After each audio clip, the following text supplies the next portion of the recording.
Stoughton Media Access Corporation is pleased to present International Forum, a new cable show of interest, periodically interviewing foreign newsmakers, bringing them from across the ocean directly to your living room. Here's your host for this week's show. Good morning, viewers. My name is Norm Cates. I am hosting the International Forum show, and we have very interesting guests this morning, or whenever you're watching it, whether it be in the evening, Ambassador Yoram Ettinger from Israel. Yoram, good morning. And I think in your time, it is afternoon. Yeah, it's good evening. It's almost 5:30 p.m. Here in Jerusalem. And what is the weather, may I ask? The weather is, I would say, summer, bearable summer, especially if you're in Jerusalem, where it's dry and it gets cooler in the evening. I have been there many years ago, and it was like a drier type of heat.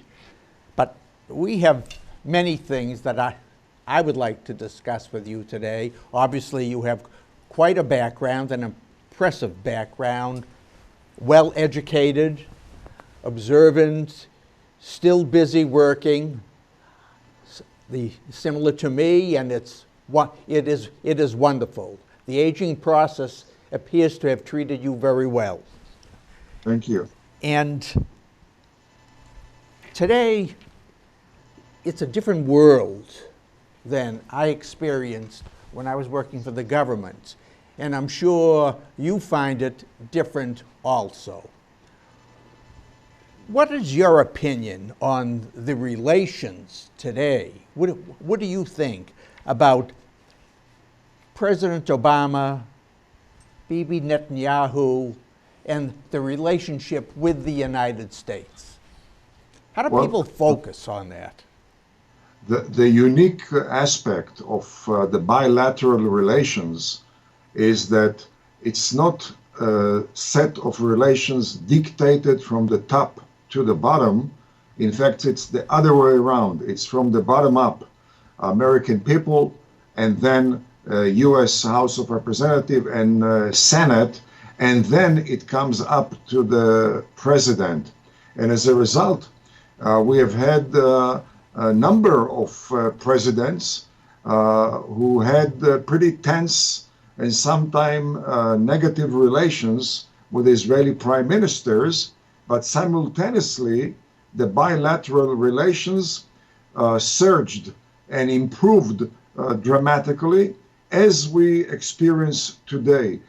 It's no secret that there is in my mind, unbridgeable gap between the worldview of President Obama on one hand and Prime Minister Netanyahu on the other hand.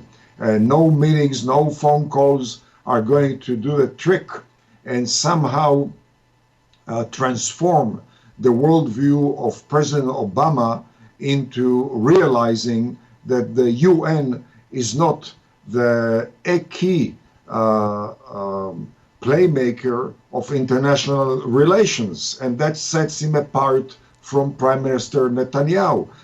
Nothing is going to change the worldview of President Obama when it comes to the war on terrorism. He is very firm in his position that there is no such thing as Islamic terrorism, and certainly Prime Minister Netanyahu, who himself was a member of an elite counter-terrorist unit here in Israel, is not going to accept such a world view. But at the same time, the strategic cooperation between the two countries has surged to an all-time high, both militarily as well as economically. In fact, earlier today, the U.S. Air Force and the Israeli Air Force have concluded a groundbreaking agreement, which is going to coalesce for the long run joint exercises and joint and exchange of intelligence information.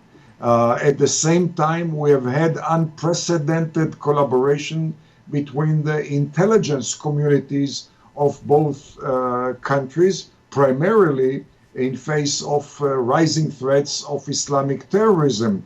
And at the same time, we have seen Israel acting as the most cost-effective, battle-tested laboratory for the American defense industries.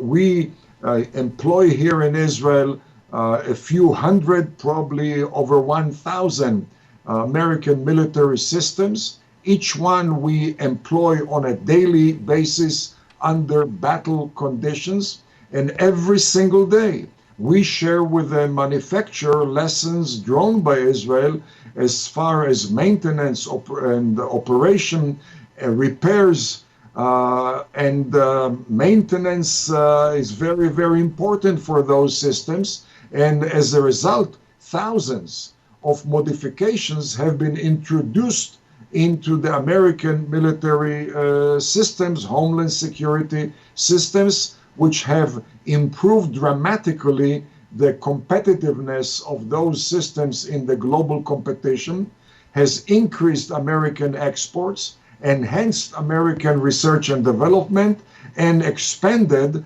the employment industry. And the same, by the way, applies to the commercial industry, with roughly 250 American high-tech giants which operate research and development centers here in Israel, leveraging the very unique manpower, brain power available here in Israel, which has channeled to the American high-tech industry hundreds of cutting-edge technologies, which once again have improved the competitiveness of the American high-tech industry.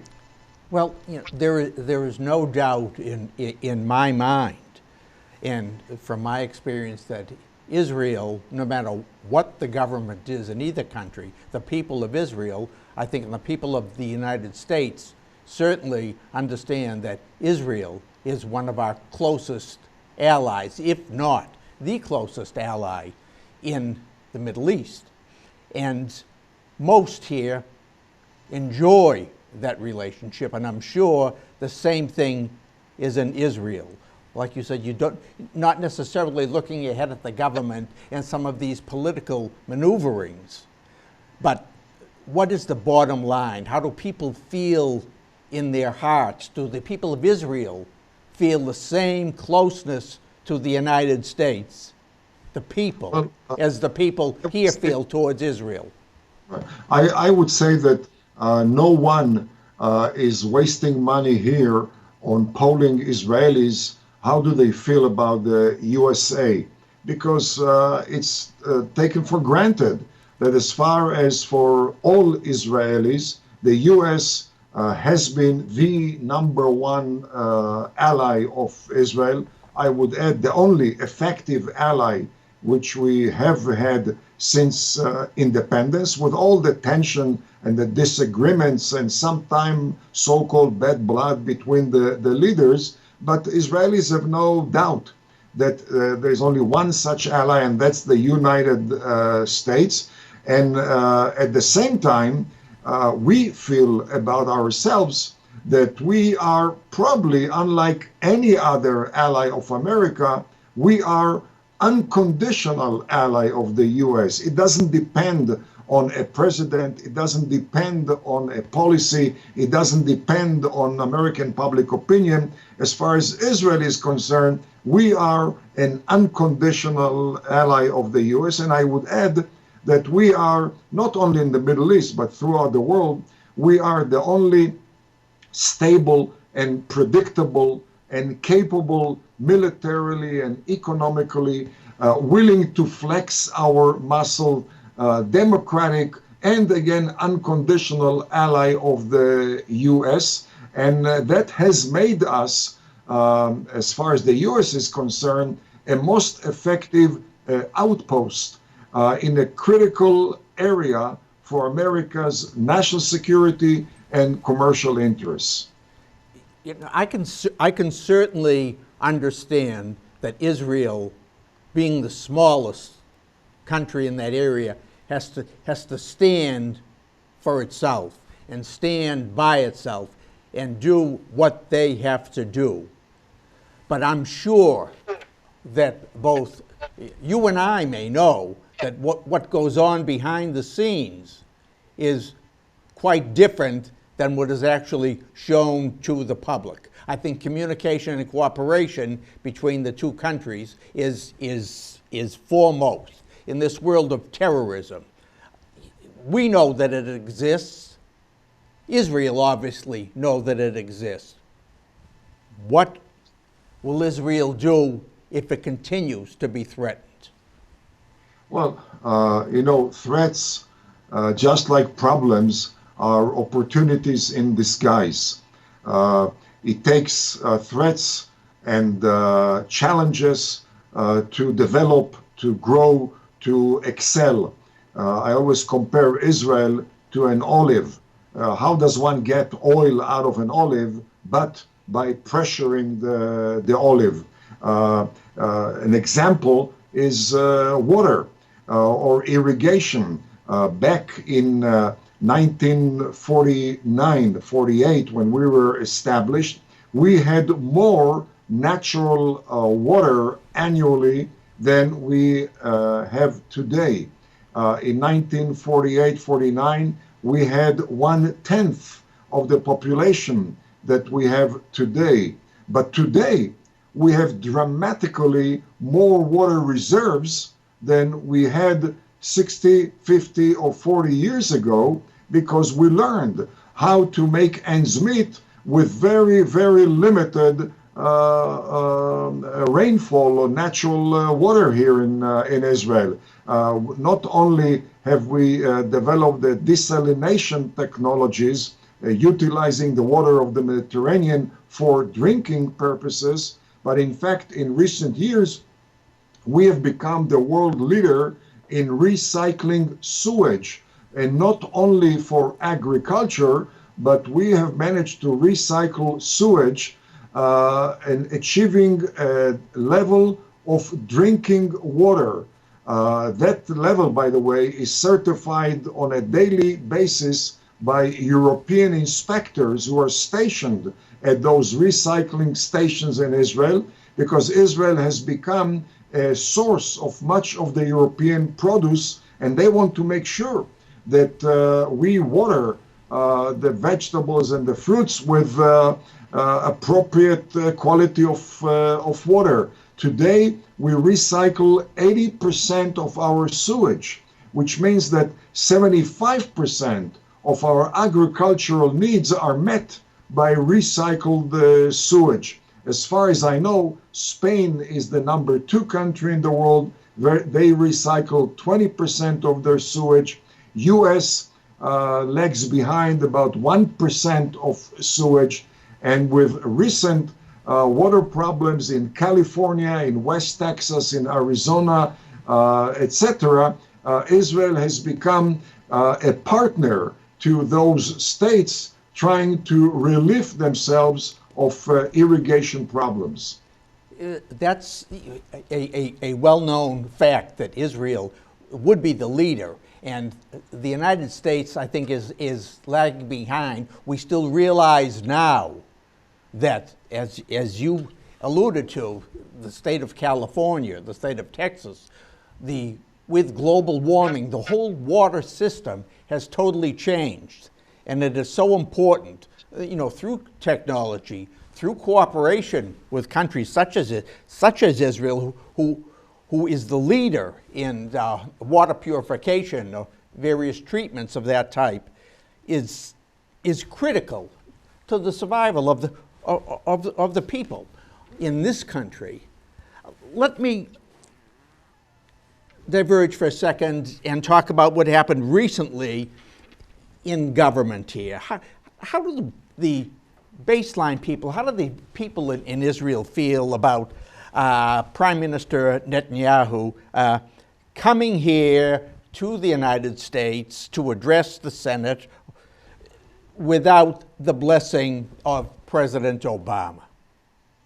Well, Israel is a highly diversified country, and you can find in Israel opposing views on any issue, including that issue, Netanyahu's address at the joint session of Congress. Most Israelis approved, a sizable minority opposed it, but a very tiny minority assumes that the Iran threat is the number one concern for the world today. By the way, not primarily for Israel, but I would say primarily for the Western world, for the US, also for Israel. And therefore, in my mind, irrespective of how protocol relates to such speech, the issue of Iran warrants a very constructive debate of opposing views. I would compare the protocol issue to the Iran issue, namely the nuclear issue, to what I heard in West Texas. When you drive in West Texas and you're smothered by West Texas sandstorms, don't get preoccupied with the tumbleweeds. Protocol, with all due respect, amounts to tumbleweed compared to the real, clear and present lethal threat of a global nuclear war. There's no doubt in my mind, in the mind of most Israelis, that Iran pursues nuclear capabilities in order to attain their apocalyptic, megalomaniac, expansionist, terroristic goals.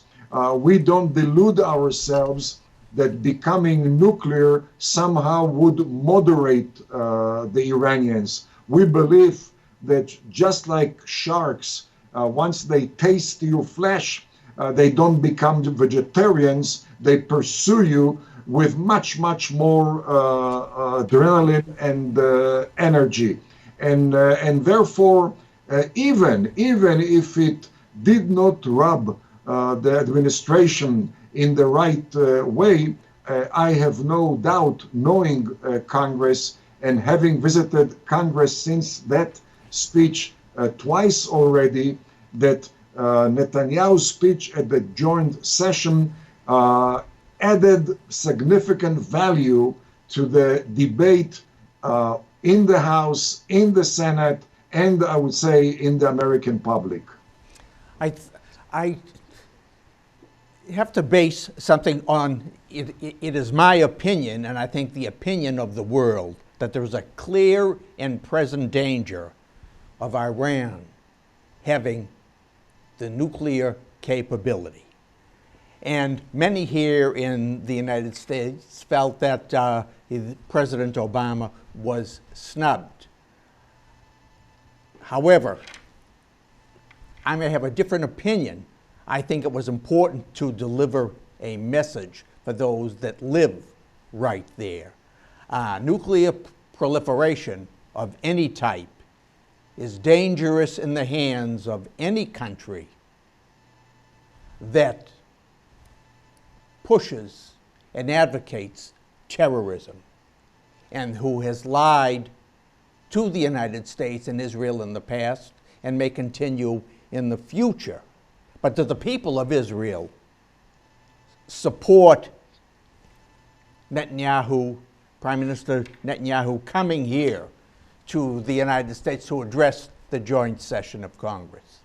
Well, as I said, the majority has supported it, minority has opposed it, but both majority and minority disagree completely with President Obama, I think, simplistic view of Iran. The vast majority of Israelis are aware of the Iranian agenda, as, by the way, expressed in Iranian school textbooks. In May of 2015, a new study was published on Iranian school textbooks, K through 12.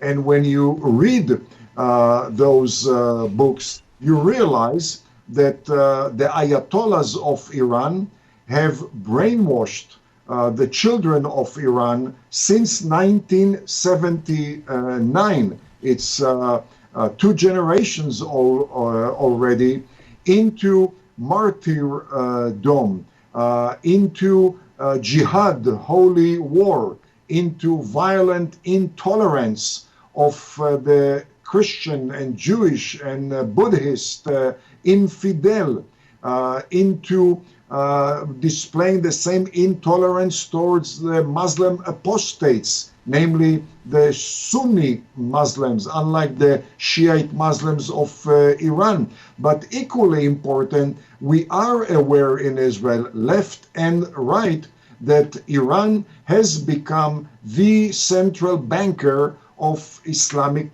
terrorism, not only in the Middle East, but in Africa and Asia and Europe, and by the way, on the American continent.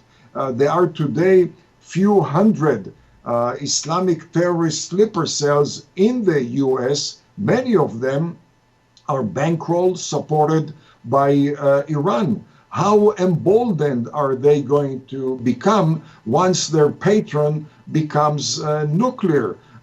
We are aware of Iran's alliance with North Korea, another rogue regime, as well as, by the way, alliance with Venezuela, a rogue regime in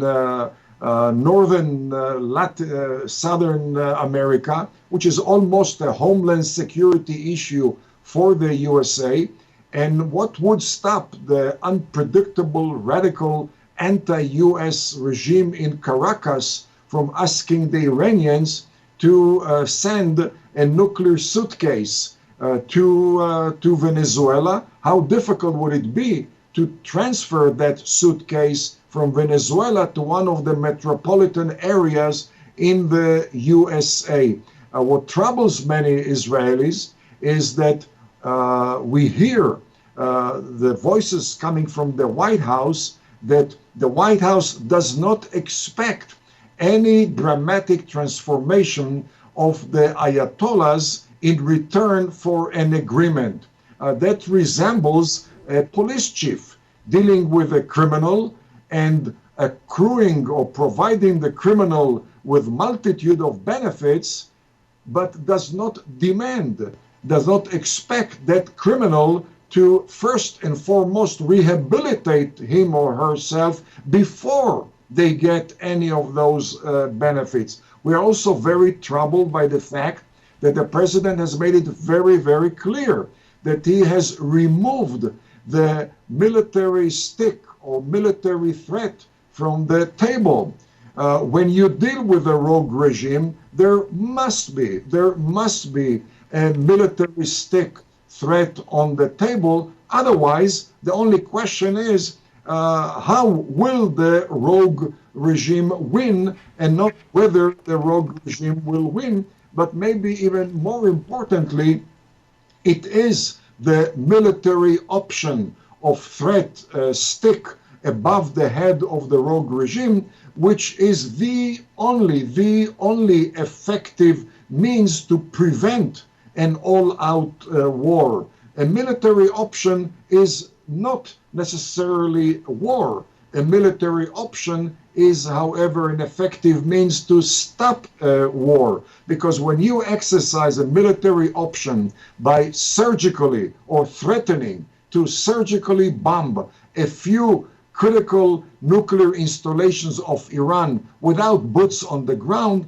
that's not war. When President Reagan bombed sensitive Iranian installations in 1988, there was not an US war against Iran, but that bombing brought the Ayatollahs to the negotiation table, and they agreed after 8 years of refusal to cease fire with Iraq and to retreat from any square inch of land of occupied Iraqi territory. It was the military option which also forced Gaddafi back in 2003 to give away his nuclear infrastructure. He saw the US military option activated against Saddam Hussein, and he assumed that the US was transformed from a US poodle to a US Doberman. And the last thing he wanted was that Doberman getting hold of him in Tripoli. Today, the US, for all the wrong reasons, has decided to remove that military stick from above the head of the Ayatollahs. And when you remove that stick, you actually provide a tailwind to a self-destructive agreement. And I would say any agreement with Iran coming out of Lausanne without preconditioning the Iranians for a dramatic transformation of their nature, of the subversive, terrorist, megalomaniac, supremacist, hate education type of regime in Tehran, would be self-destructive, which could lead the world to a nuclear war.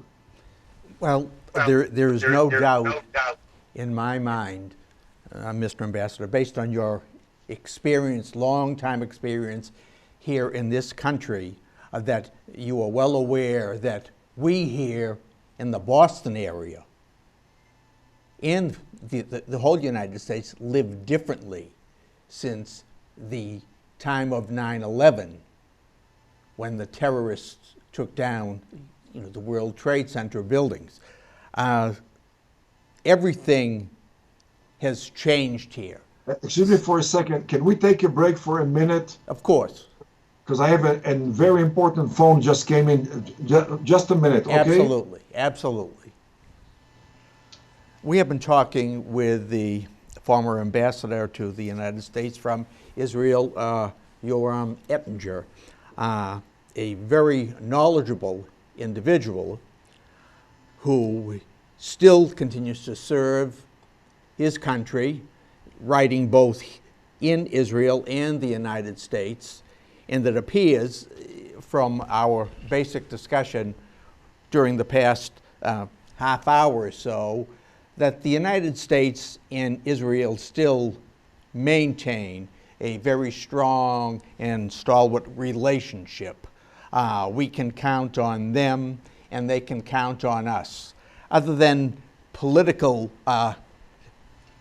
wrangling, back and forth, I think the deep-seated roots of both countries represent the people, no matter who is serving in office.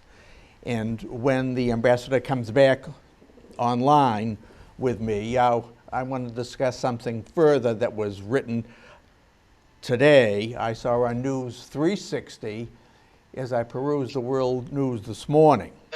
It is great to have the opportunity to interview an individual with the intellect and background of Ambassador Ettinger.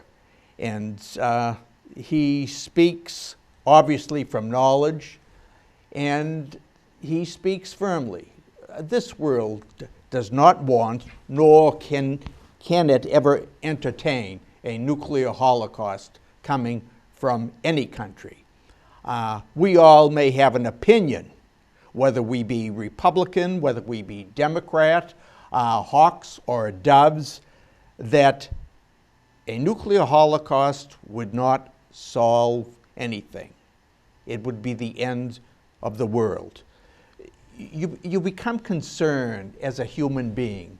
And we hear, example, in Boston, you can't be comfortable in a movie theater anymore. You can't be comfortable going to a shopping mall. How our schools used to be the safest place, to send kids. In Israel, if you see a package or something laying by itself for a while, someone stands up and speaks about it. Why is that there? not letting anything go by or to be taken for granted. We march to the beat of a different drummer.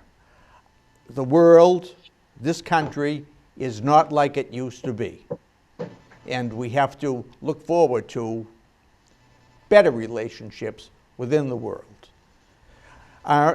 If you're back, Ambassador Ettinger, I would like to ask you, this morning on the news, I read that Israeli journalist Ilana Dayan recently conducted interviews with people closely connected to Obama, including a longtime Democratic operative and former senior advisor to the president, who claims the president once confided, "I think I am the closest thing to a Jew that has ever sat in this office. For people to say that I am anti-Israel, or even worse, anti-Semitic, it hurts." What do you think? Well, I don't think the issue is whether President Obama is pro or anti-Israel. I've always professed that the best thing for Israel is not a pro-Israeli president, but rather a president who enhances the national security of the USA. And the facts are that after more than 6 years at the White House, the US posture of deterrence has reached an all-time low.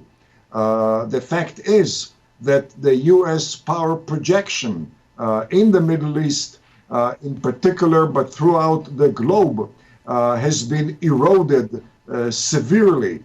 The fact is that while the threats are mounting throughout the world to global sanity, global stability, the US is going through a strategic retreat, not only retreat from Iraq and Afghanistan, but retreat as far as draconian cuts in the defense budget of the USA.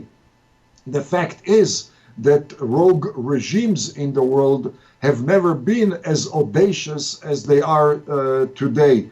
And certainly the White House must shoulder some of the responsibility for such a very, very concerning development. For me, much more important than pro or anti-Israel, pro or anti-Jerusalem settlements, etc., is the global worldview as far as the Middle East is concerned. When the White House refers to the Arab tsunami on the Arab street as Arab Spring, I worry, because when you display ambiguity or erroneous attitude towards an issue, you cannot have clarity or decisiveness in operations, in combating that issue or that threat. When I hear the White House referring to the bloodshed, unprecedented bloodshed on the Arab street, Tunisia, Libya, Yemen, Egypt, Bahrain, Syria, Iraq, Jordan, and I think we ain't seen nothing yet. When I hear the White House referring to it as transition towards democracy, and a few years ago we heard such terms as Facebook revolution, youth revolution, when violence erupted on the Egyptian street, that causes major concern here in Israel. And a big question is, the White House in touch with reality, or does the White House subordinate reality to wishful thinking? And suspension of disbelief is a very dangerous trait when it comes to policy making. Certainly, when we hear the president referring to the Palestinian issue as the core of the Arab-Israeli conflict, we ask ourselves whether the president has studied the Arab-Israeli conflict, because the fact is that when the first war broke up back in 1948-49, Egypt and Syria and Jordan and Iraq occupied parts of what was supposed to be an Arab state. None of the Arab countries transferred any land to the Palestinians. We also know that Arabs have never fought for Palestinians. We also know that the Israeli wars with Palestinians have always remained non-Israeli Arab wars. By the way, a year ago, July, August, the third war between Israel and the Palestinian Hamas in Gaza, the vast majority of the Arab world sided with Israel against Hamas. But here we have a reality where Iran is threatening the globe with a potential nuclear war, and the president is very busy pushing Israel into very critical concessions, critical retreats at a time when the Middle East becomes unprecedentedly dangerous. And last and not least, anyone who assumes that the Arabs who have been unable to establish peaceful coexistence among themselves for the last 14 centuries will share peaceful coexistence with the infidel Jewish state only because the Jewish state makes certain concessions, must live in a different world, because they assume that the Arabs will accord the Jews that which they have yet to accord to one another, peaceful coexistence, is a very high degree of wishful thinking. Going back to my days in Texas when I was consul general there, I was always advised to refrain from kissing chicken until they grow lips. Arab chicken in the Middle East haven't grown lips yet, unfortunately. You seem to be so right on. The people, in my opinion, the people in this country have differences of opinion as to the situation in Israel right now and the actions, you know, of the president. Is Israel making any progress with the Palestinian people so that the Middle East or Israel can live in peace, knowing that they are right there with them?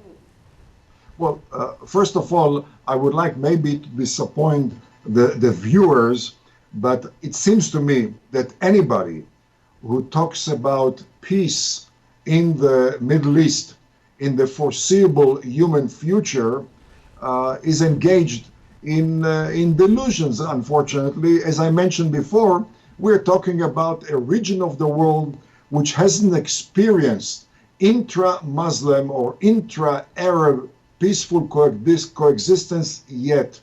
And certainly we have a long way to go until we see a prospect for peace around the corner. I would say that democracy has to lead the way, and we don't have a single Arab democracy yet in the Middle East. We don't have a single Arab country which shares with the people of that country civil liberties, no freedom of expression, no freedom of movement, no freedom of religion, no freedom of association. And here we're talking about what should Israel do for the attainment of peace. I wish it would be so easy. However, under that constraint, if we turn, for instance, into Jewish-Arab coexistence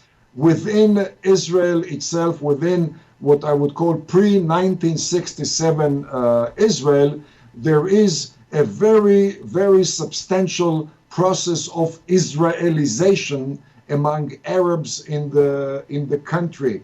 And Israelization means that more and more Arabs enroll in schools of higher learning, more and more Arabs reach high positions of the top bureaucracy, top political levels in Israel. In fact, More and more Arabs also join the military, not substantial numbers yet, but many, many more than did or did not only a few years ago. If you walk today into any pharmacy in Israel and you do not encounter at least one Arab pharmacist, this would be an aberration. And the reason is that the schools of pharmacology in Israel are flooded with Arabs, as are medical schools, as are schools of engineering, schools of science, technology, etc. In fact, about a year ago, there was a local election in Nazareth, the largest Arab town in the country, in the Galilee region. It was a battle, a campaign between the serving mayor, who was very anti-Israel, very pro-Palestinian authority, and he was devastated by a challenger, an Arab, whose motto was, "Nazareth is more important than the Palestinian issue." He won the day. And it seems to me that it was a reflection of the Israelization process. Last and not least, there has been, during the last few years, a proposal made by some Israeli politicians to exchange territory between Israel and the Palestinians, namely areas in Israel which have Arab majority would be transferred to the Palestinians, and areas in Judea and Samaria in the West Bank where there is substantial Jewish presence would be transferred to Israel. The first element to oppose that proposal were Israeli Arabs who said, hell no, we are Israelis, we don't want to be transferred to the Palestinian Authority. And by the way, recently, number of polls were taken among Arabs living outside of Jerusalem in small towns, villages under the Palestinian Authority. And according to those polls, which were conducted by Arabs, not by Jews, the majority of Arabs residing outside of Jerusalem want to be part of Israeli sovereignty, not Palestinian sovereignty. And the question is, what do they know about Israel that many members of the so-called elite media in the US, New York Times, Washington Post, LA Times, etc., have not absorbed yet? It's interesting that you say that. We find that people only see what the media presents here in the United States. And I'm sure it's the same all over the world, to sensationalize. And sometimes emotions overtake reason of showing what's really out there. I think in this Palestinian issue, Israel issue, the ISIS issue, it's all about my God is better than your God. And if you don't believe in what I believe, something is wrong. Do the people feel in Israel the same way? Is this their thoughts because they don't believe the Islamic way of life or the Islamic religion? Is that why everyone is at odds with each other? Well, it seems to me that the issue is not my way or your way, my God or your God. The issue has to do with facts. And more than that, when it comes to Israel, and we've demonstrated that, we have demonstrated our willingness to bend backward and backward and backward to give peace a chance. But we have learned from history because we know what has been the Arab reaction. There's not been reciprocity, peace style. There has been a reaction, war style, terrorist style, etc. We are aware of what goes on around us, but still, we were willing back in 1993, in spite of series of war, in spite of daily terrorism, back in 1993, an Israeli government gave away the entire Gaza Strip and 40% of Judea and Samaria, the West Bank, promising the Palestinians the remaining 60% if they behave, including, by the way, parts of Jerusalem. The reaction by the Palestinian Authority, by Mahmoud Abbas, Arafat, and the rest of them has been much more terrorism, much more and much worse non-compliance, violation of agreements, and most importantly, the worst ever hate education in Palestinian schools. Until 1993, Israel prohibited hate education. Since Oslo 1993, when the control over Palestinian schools shifted to Palestinian hands, hate education has led the way, heralding Palestinian terrorists, conducting sport tournaments, commemorating Palestinian terrorists, calling for the elimination of the so-called usurper, infidel, arrogant, occupying Zionist entity. How is that consistent with attempts to produce peace?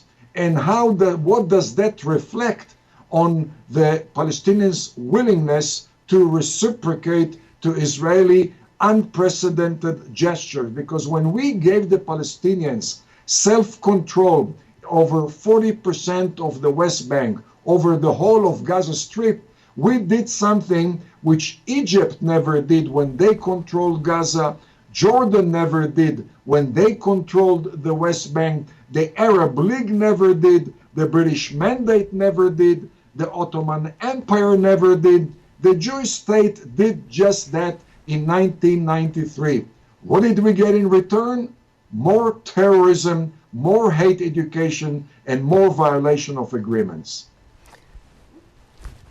Yoram, let me switch subjects for a minute, and then I want to go back to something here. But there was an article recently in the Jerusalem Post that there is a plan to dig a canal across Israel.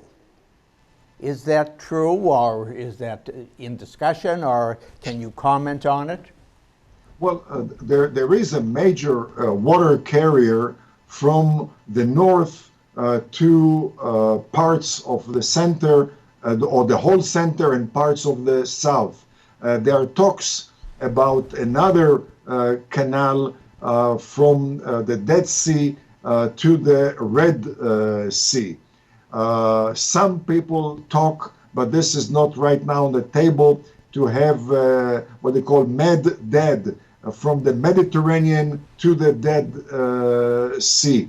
But as of now, I'm not aware of any concrete steps in adding another water carrier. And as I mentioned before, at this stage, or I would say for the last 7-8 years, Israel hasn't had any water problem in spite of very, very arid land here and arid climate, and that has to do with the level of irrigation technologies which have solved so far all our water problems. Very interesting, very, very interesting. Let me ask, Ambassador, what does Israel expect from the United States in this day and age? What do the people expect from the United States? I cannot talk about the people. I can talk about this person only. I yearn for the days when the U.S. acted in the international arena like a marshal and not as it does today like a single policeman. The global sanity requires a very assertive USA. Global sanity requires a USA which believes in American exceptionalism, morally, economically, scientifically, and militarily.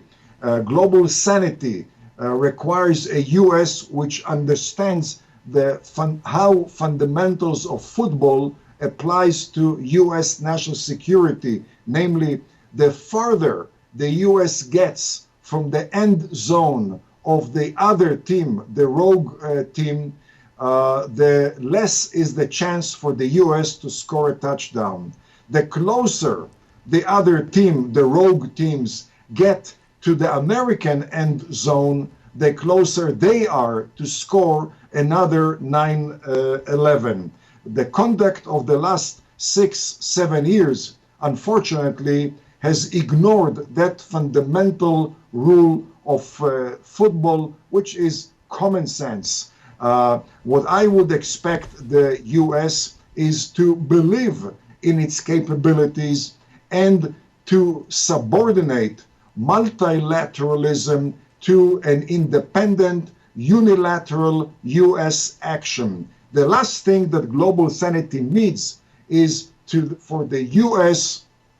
to defer to the UN, to defer to the Europeans. The Europeans were not saved because they called the shots. The Europeans were saved at least twice, First and Second World War, and then during the Cold War. They were saved because the U.S. believed in unilateral action, because the U.S. believed in U.S. exceptionalism, because U.S. believed that the U.S. must be very, very close to the end zone of the adversary teams. I hope that those days will be shortly resurrected. It's obvious that the world is watching the U.S.-Israel relations. There is no doubt in my mind, or my opinion, that no way will the United States abandon Israel. No, that just can't be. I don't think the people would really stand for it. The people here in the United States, even though many of them, like ostriches, people put their head in the sand and say, this is not happening. It is happening. It is happening. The world has to function and go on. I mean, you mentioned earlier about the relationship now between Israel and the United States, where the United States is investing a lot of money and businesses are coming over there to try to improve their own knowledge and help those in Israel. Is this really what is happening? Well, what has happened in recent years, total transformation of the bilateral relation from a one-way street, U.S. gave, Israel received with much gratitude, to very busy two-way street, which has been mutually beneficial to the U.S. and Israel. And I would say increasingly, the Israeli partner is playing a larger and larger role. We are talking today about cyber technologies, which is of an utmost concern for the U.S. The largest American high-tech cyber companies are investing currently in Israel in a new advanced cyber park in southern Israel. And you can see there the Lockheed Martin of the U.S. You can see the EMC, the largest storage company in the world, coming from the U.S.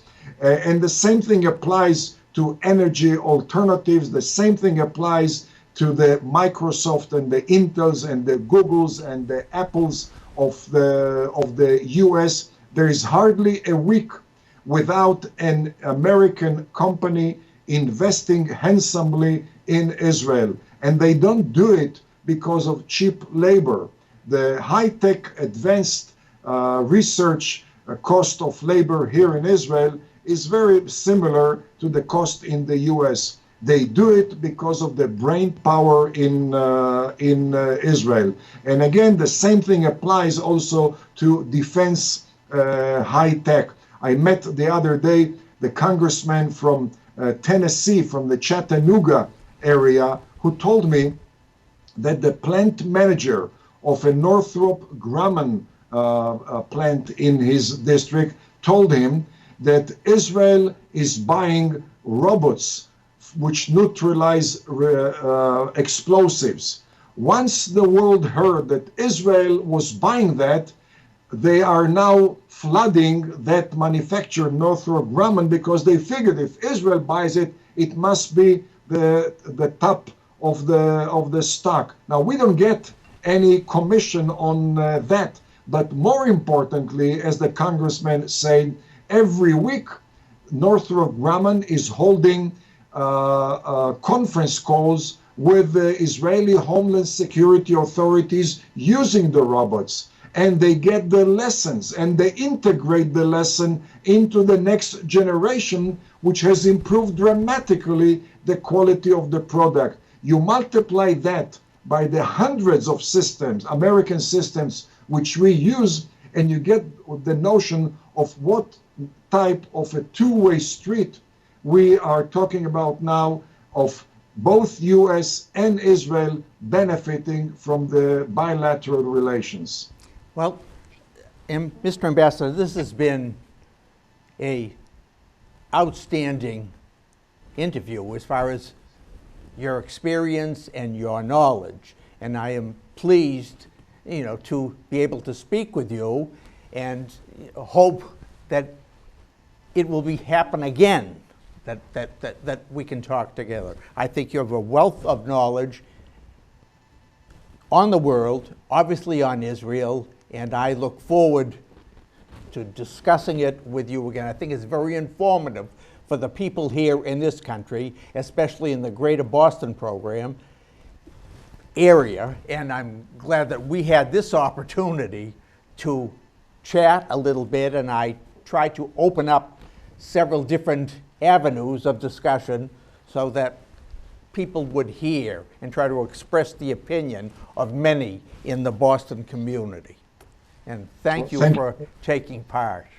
Thank you very much. The honor has been mine, and I hope, as an avid fan of the Boston Celtics, that next time we talk, we'll hear better news about the Boston Celtics resurrecting the days of Bill Russell and Hondo and the rest of those stars. Thank you. Thank you very much. This is Roy Cohen, producer and director of the International Forum Show. Thank you for watching, and we welcome your comments to our email address, international.forum@yahoo.com.